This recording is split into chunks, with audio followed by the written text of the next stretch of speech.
G'day guys, it's Dave here from New Zealand Outdoor Blades, and I hope you're having a fantastic day today. Please feel free to like, comment and subscribe. It does help out my channel a ton. More importantly, I'm enjoying and learning a lot talking to people all over the world about my various hobbies, which include knives, hunting rifles, hunting calibers, outdoor gear, etc. So today I'd like to do a historical piece on one of our more successful deer hunting calibers in New Zealand.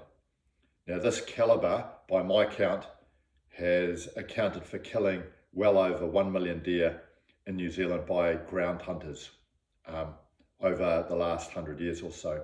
What calibre is this? This is the 303 British, and here we have it here. This calibre alone has accounted for over 1 million deer in this country, which is quite incredible when you think about it. Now I'd just like to give you a little bit of history on the 303 British. This round was designed for military purposes, and like many of our other successful hunting cartridges, they start off as military cartridges. So this was designed in Great Britain in around 1888, and it was adopted by the British military and then later the Commonwealth forces and from 1889 onwards. It started off with a very heavy round nose projectile, which was around 250 grains, firing at between 1900 and 2000 feet per second. However, in around 1910, just before the outbreak of World War I, the British military adopted a lighter bullet, which was a 174 grain projectile, which was an aerodynamic Spitzer design, firing at about 2,440 feet per second. So this gave them a great ballistic advantage over the previous round nose 215 grain projectile. And this projectile and rifle was used by the British military and Commonwealth forces going right through to the 1950s, when it was replaced by the 308 Winchester. So here's a 308 Winchester, or 7.62 by 51, next to the 303 British. Now, where this became very, very important as a deer hunting cartridge in New Zealand was prior to World War I.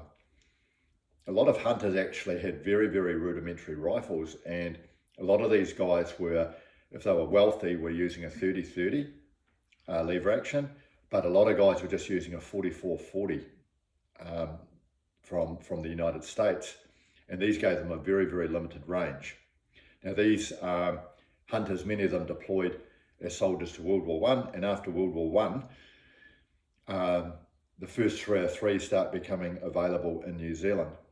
And naturally these ex-soldiers, and in fact anyone who could get their hands on them, gravitated towards a 303 for deer hunting after World War I because they were so effective. Here we had a bolt action 10-shot repeating rifle that could fire a 174 grain projectile at 2,440 feet per second. That's pretty good.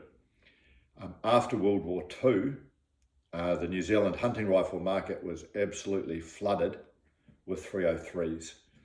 I would estimate that after the period of World War II in the 1940s and the 1950s, there were probably around 100,000 Lee Enfield 303s on the market in New Zealand in private hands. It was huge.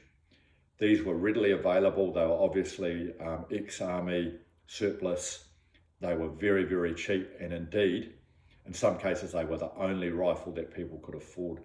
At that point, deer were in plague proportions in New Zealand, and we had professional deer cullers who started off being issued with 303 rifles, and they also got free 303 military surplus ammunition, and this was still the 174 grain projectiles. So if we think about in the 40s and 50s, by that stage there were up to 100,000 303 Lee Enfields in private hands in New Zealand. I would say it's pretty easy to suggest that over 1 million deer were killed with these by ground hunters. Particularly when you note that at that point the 303 British was actually used by the professional deer cullers. It wasn't until the 1960s that newer flasher rifles and calibers like the 270, 308, and all the American rifles and German rifles slowly started to show up in New Zealand. But at that point, many New Zealand working class people couldn't even afford these new rifles. So right up into the 1960s and 70s, there were a heck of a lot of 303s being used. In the 1980s, when I started hunting, you still saw people with the 303, but now there's not many people at all hunting with them, although there are still some in use today. Now, is the 303 still effective for deer hunting? Well, of course it is. Any caliber that's killed over 1 million deer is going to be effective for deer hunting. It still fires the 174 grain projectile at 2,400 feet per second. And this one here has got a 150 grain projectile going at around 2,700 feet per second.